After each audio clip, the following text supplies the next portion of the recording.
Halo Tribuner, selamat siang. Kembali lagi bersama Meisada siang ini di Tribun News Update Siang, di mana selama kurang lebih 30 menit ke depan kita akan membahas soal isu-isu terkini Tribuners, baik itu dari berita regional, nasional, maupun yang sedang viral di media sosial.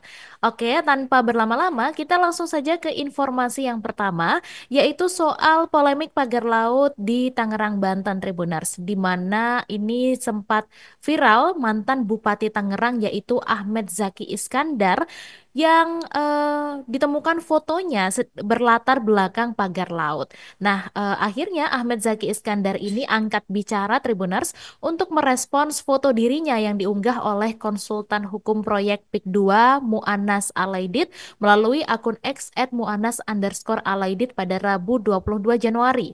Di dalam foto yang diunggah tersebut, memang Zaki ini berada di kawasan pantai utara Tangerang dengan latar belakangnya itu pagar bambu Tribuners yang sudah disebut sudah ada sejak 1 dekade lalu. Jadi kira-kira foto itu ternyata di tahun 2014 begitu ya. Kemudian Zaki ini mengaku tidak mengetahui secara pasti siapa yang memasang pagar bambu itu dan apa tujuan awal pemasangannya.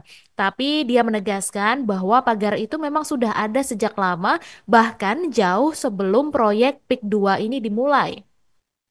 Kemudian pernyataan Ahmed Zaki ini juga turut membenarkan klaim dari konsultan hukum proyek PIK 2 yaitu Muanas Alaidit perihal awal kemunculan pagar laut di Tangerang di mana Muanas ini sebelumnya dalam unggahan di akun X juga menyebut kalau pagar bambu ini sudah banyak ditemukan di kawasan pantai utara Tangerang sejak tahun 2014 dan menurutnya pagar bambu itu bukan bagian dari proyek PIK 2 melainkan adalah inisiatif dari masyarakat pesisir yang sudah berlangsung bertahun-tahun.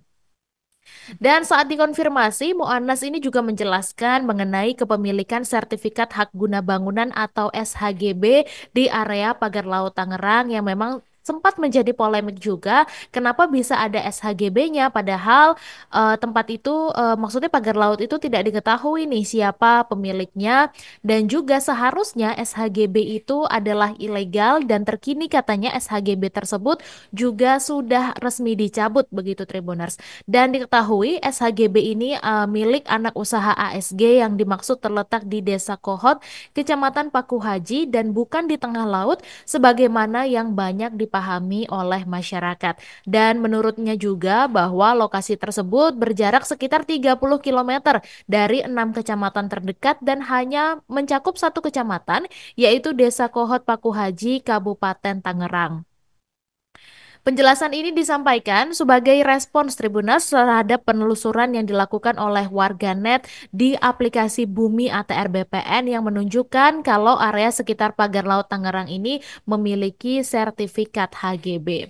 Dan terlepas dari pengakuan Muanas Alaidit, Menteri ATR BPN yaitu Nusron Wahid sudah memutuskan untuk membatalkan sejumlah sertifikat yang terbit di wilayah pagar laut yang berada di Desa Kohot, di mana proses pembatalan sertifikat ini dilakukan dengan memeriksa 3 hal utama Tribuners, yaitu dokumen yuridis, prosedur administrasi, dan juga kondisi fisik dari material tanah.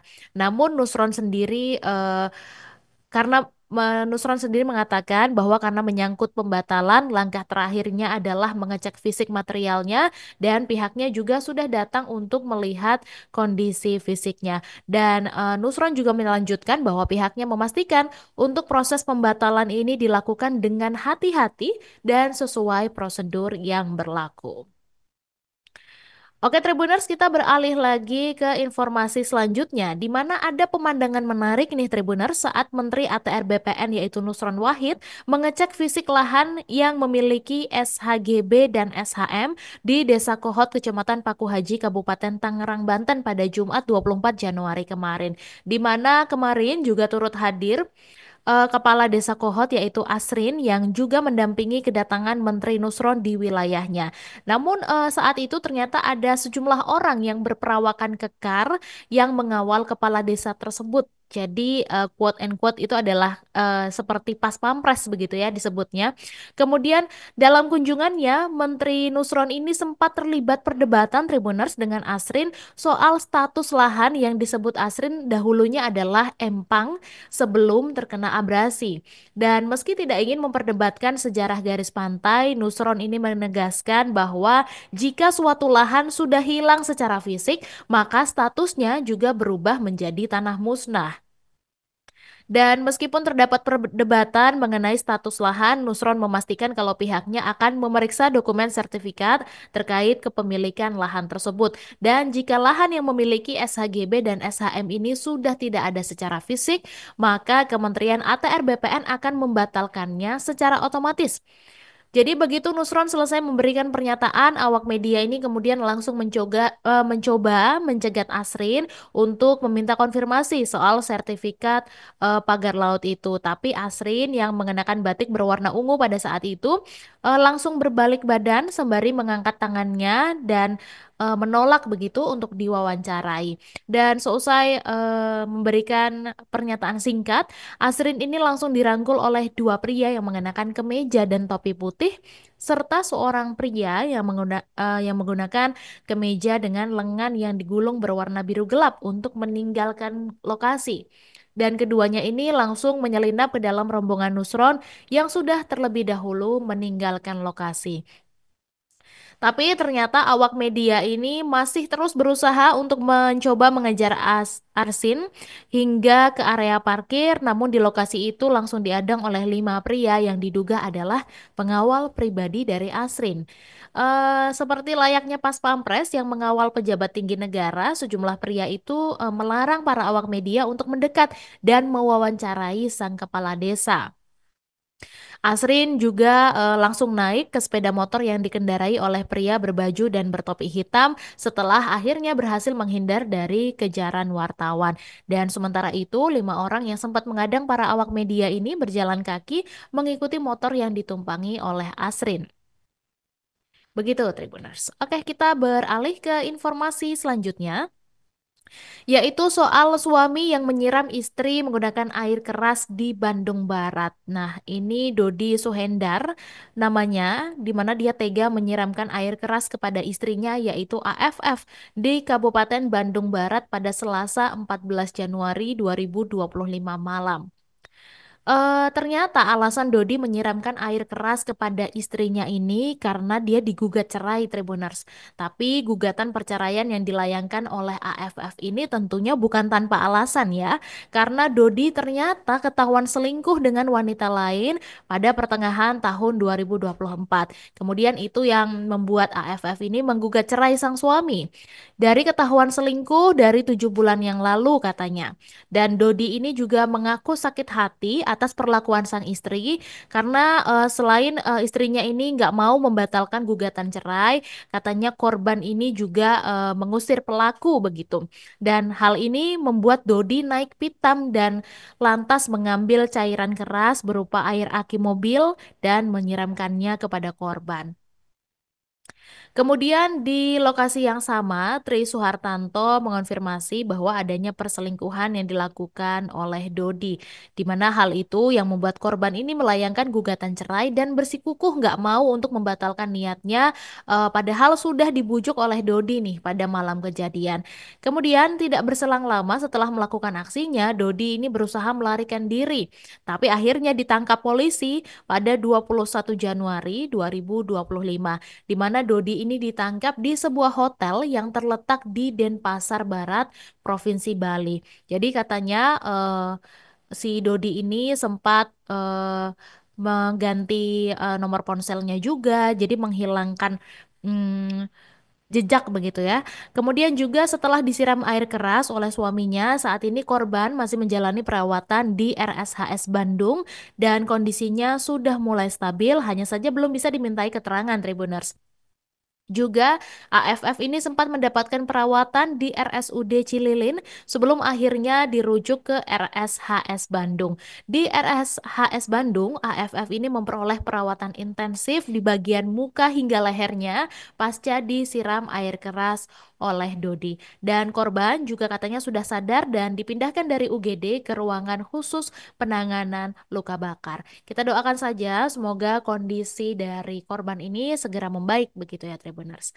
Oke, kita beralih ke informasi selanjutnya di mana viral oknum polisi yang menolak laporan warga di Makassar dan korban ini katanya sempat dimintai uang 100.000 rupiah. Jadi kabar mengenai penolakan laporan warga bernama Putriani Rahmi di Polsek Talo Makassar ini sempat viral di media sosial, di mana kasus ini kemudian memicu perhatian tim Propam Polrestabes Makassar yang saat ini sedang melakukan penyelidikan.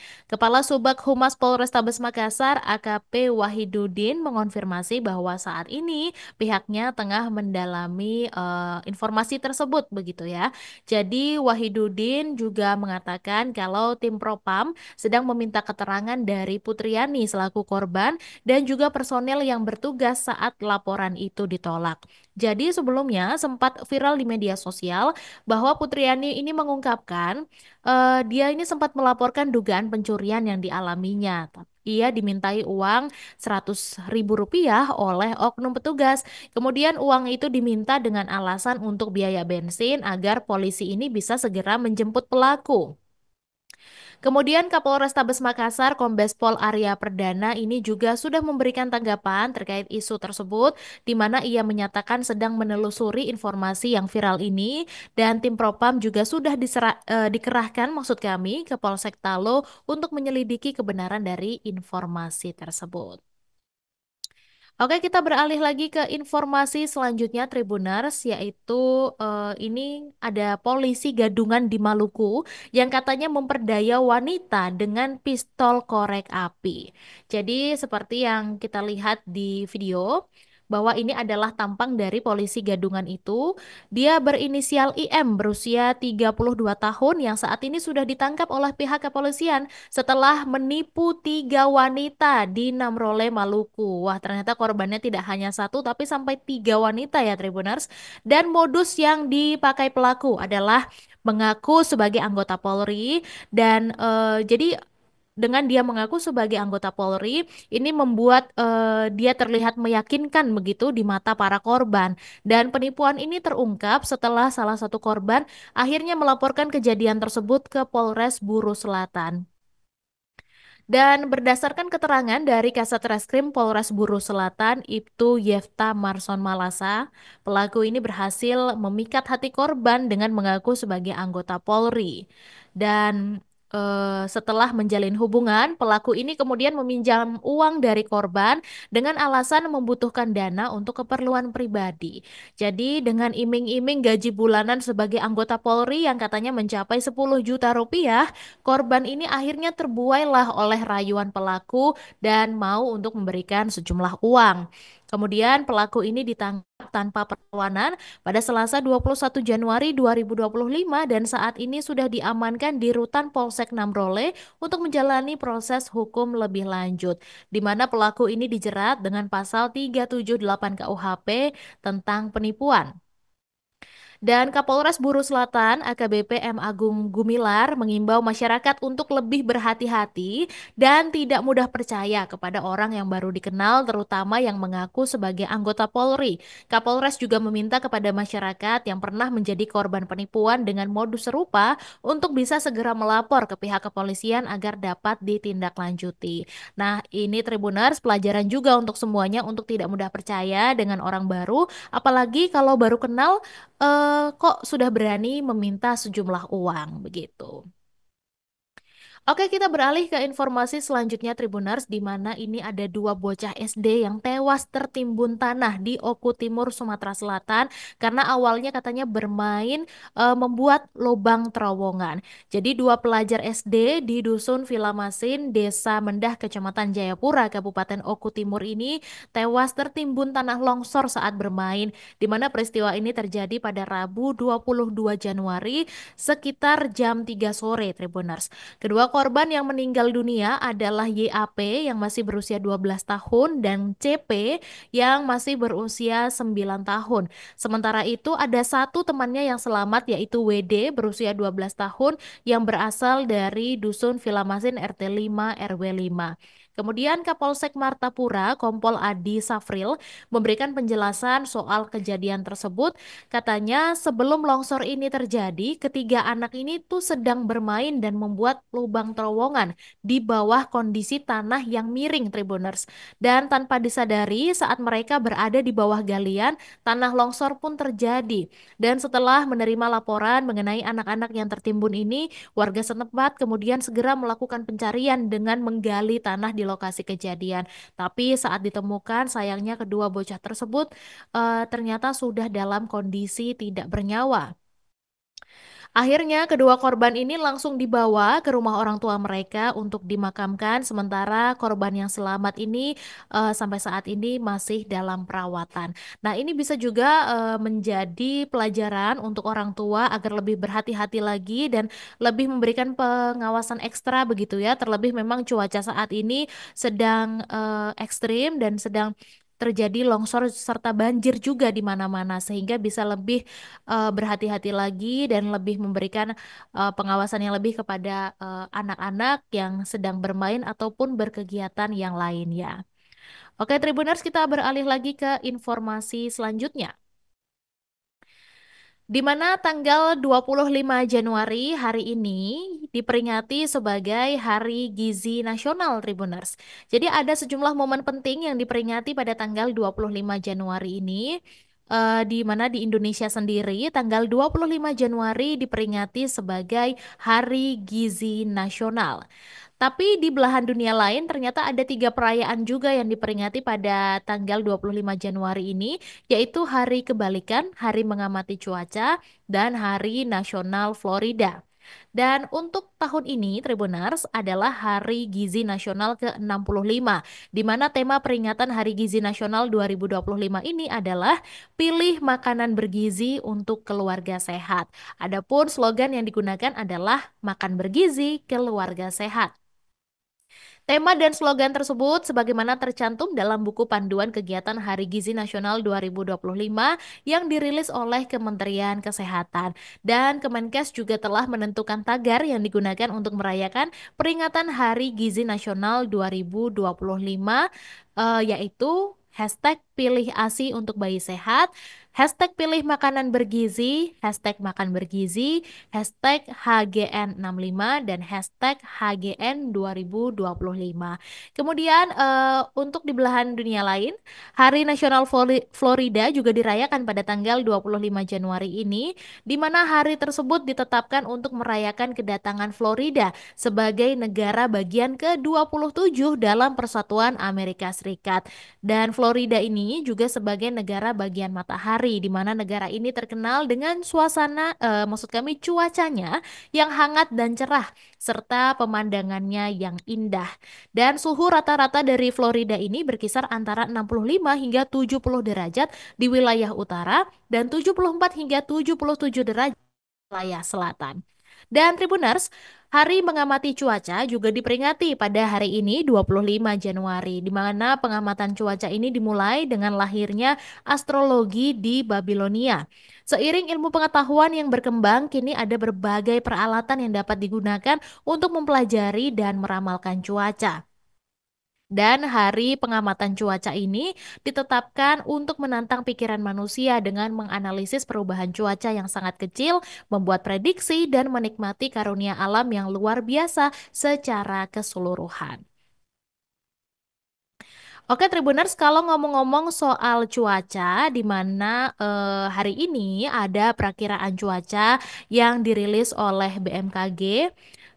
di mana pada hari ini Sabtu 25 Januari menurut informasi dari Badan Meteorologi, Klimatologi, dan Geofisika, perakiraan cuacanya adalah sebagai berikut, di mana peringatan dini akan terjadi hujan sedang hingga lebat di wilayah Aceh, Bali, Banten, Bengkulu, DKI Jakarta, Daerah Istimewa Yogyakarta, Gorontalo, Jawa Barat, Kalimantan Barat, Kalimantan Selatan, Kalimantan Tengah, Kalimantan Utara, Kepulauan Bangka Belitung, Maluku, Maluku Utara, Nusa Tenggara Barat, Papua, Riau, dan daerah Sulawesi serta Jambi. Kemudian peringatan dini hujan lebat dan sangat lebat, yaitu di daerah Jawa Tengah, Jawa Timur, Kalimantan Timur, Lampung, Nusa Tenggara Timur, Papua Barat, Sulawesi Barat, dan Sumatera Utara. Kemudian tidak ada peringatan dini angin kencang. Nah, untuk itu Tribuners diperingatkan bahwa tetap waspada dengan potensi hujan lebat ini. Jadi bila mana Tribuners yang hendak bepergian juga bisa bersiap begitu ya untuk menghadapi jika nanti tiba-tiba datang hujan begitu. Oke Tribuners, ada informasi lagi untuk Tribuners khususnya yang berada di wilayah Solo, Jawa Tengah, di mana akan ada rangkaian acara Grebek Sudiro yang kembali hadir untuk memeriahkan perayaan Imlek 2025 di Kota Solo. Jadi Grebek Sudiro ini digelar di Kelurahan Sudiro Prajan di sekitar Pasar Gede Tribuners. Grebek Sudiro ini awalnya merupakan acara peringatan ulang tahun Pasar Gede yang digagas oleh warga etnis Tionghoa dan Jawa di Sudiro Prajan. Dan menurut laman Kemenparekraf, kata grebek sendiri dalam tradisi Jawa adalah ungkapan rasa syukur untuk memperingati peristiwa penting. Sedangkan kata Sudiro diambil dari kampung Sudiro Prajan di sekitar Pasar Gede. Dan secara garis besar, Grebek Sudiro ini memiliki dua kegiatan utama Tribuners, yaitu sedekah bumi dan kirab budaya. Jadi sedekah bumi adalah ungkapan rasa syukur para pedagang pasar gede dan masyarakat sekitarnya. Sedangkan kirab budaya di Grebek Sudiro ini merupakan perpaduan budaya dari dua etnis, yaitu Tionghoa dan Jawa, dengan menampilkan tarian khas Jawa seperti pertunjukan liong serta barongsai. Jadi untuk Tribuners yang berada di area Solo, Jawa Tengah bisa nanti untuk menghadiri jadwal Grebek Sudiro Imlek ini yang dimulai dari 16 Januari 2025 sampai nantinya 28 Januari 2025. Kemudian sebelum kita menutup informasi hari ini Tribuners akan ada informasi dari sepak bola Indonesia di mana Persebaya hari ini akan melawan Barito Putra di Liga 1. Jadi Persebaya menjadi salah satu tim dengan valuasi tertinggi namun masih dikalahkan oleh tiga tim lain. Kemudian Persebaya ini membangun skuad mewah sedari awal musim Liga 1 2024-2025 lalu dan sejumlah pemain kunci juga didatangkan. Tak main-main Francisco Rivera dan Flavio Silva yang merupakan pemain bintang musim lalu berhasil menjadi bagian dari skuad Bajul Ijo pada musim ini Tribuners. Ditambah lagi pemain asing yang sudah berpengalaman di Indonesia yaitu M. Rashid, Slavko Damjanovic yang pernah menjuarai 4 kejuaraan di beberapa klub yang pernah ia perkuat menambah mewah dari skuad Bajul Ijo. Belum lagi Malik Rizaldi yang menyandang gelar pemain lokal tersubur pada musim lalu. Dan kemewahan skuad Persebaya Surabaya ini tak hanya ditunjukkan dari segi nilai pasar saja tetapi juga prestasi di atas lapangan Tribuners. Persebaya sejauh ini masih dalam jalur perebutan juara Liga 1 menantang Persib Bandung yang saat ini menguasai posisi puncak, di mana penambahan kekuatan ini lantas telah dilakukan oleh Persebaya pada bursa transfer paruh musim, di mana transfer paruh musim sendiri baru ditutup pada 15 Januari 2025 kemarin. Jadi total Persebaya ini sudah mendatangkan 3 pemain dan 2 diantaranya adalah pemain asing. Oke Tribuners, tidak terasa sudah beberapa menit berlalu Mei menemani Tribuners untuk membahas soal isu-isu terkini. Setelah ini masih akan ada program live update yang akan ditemani oleh rekan kami Justina Kartika yang akan memberikan informasi dari seluruh wilayah Indonesia Tribuners. Dan serta juga ada program unggulan Tribun News lainnya yang akan menemani akhir pekan Anda. Untuk itu, Mei Sada Sirait pamit undur diri. Terima kasih dan sampai jumpa. Download Tribun X sekarang. Menghadirkan lokal menjadi Indonesia.